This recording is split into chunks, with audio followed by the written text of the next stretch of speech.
most of you are trained to get thrown off track in this way.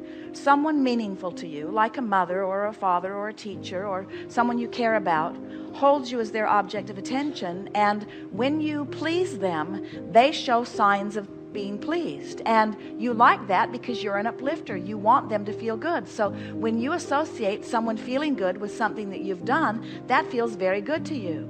But then if they are distracted and are not holding you as their object of attention, you may feel that you need to do something more to please them. Or if you should do something that doesn't please them, and then you feel the repercussions of not having pleased them, then you don't feel good because you've been sort of hanging your star, so to speak, upon them feeling good. And Right. It's what we call well-meaning people training you away from your own guidance system by rewarding you with their appreciation, but then by punishing you with their not appreciation, by being put out with you or disappointed in you. And you have to reach the place where what everybody else thinks about you is really not any of your business. You have to really not give a rip what they think, or even better said, you must care more about how you feel than how they feel about something that you're doing.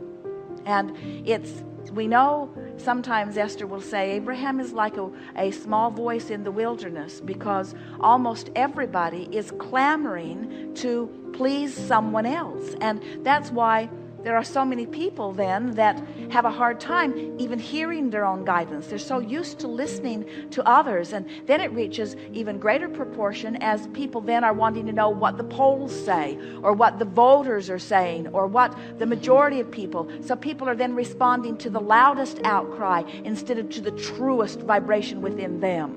And so more and more people get more and more out of kilter when they are not listening to how they feel. And then people say, even as they hear us, they worry. They say, Abraham, if everyone were as selfish as you are trying to get them to be, what would this world be like? And we say, it's the utopia our friend is reaching for. If you are selfish enough to really care about your alignment, and you are an example of that, and others become selfish enough to care about their alignment, and you have a world of people who are in alignment, now you have an incredibly cooperative world, because now you're letting people be. You're not trying to orchestrate their life experiences. You are allowing them. It's only when you understand that you get what you think about that you are then willing to allow others to think the thoughts and live the lives that they want to live. But when you believe erroneously, it is so incorrect. When you believe that what others do impact you, then you've got to control them, and you can't do that, and then you just go crazy.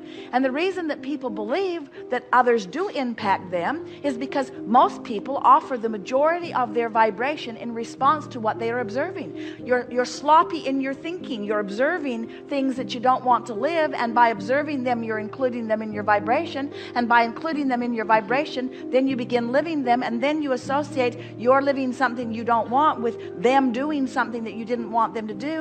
And so it's sort of a cycle that never works out for anyone.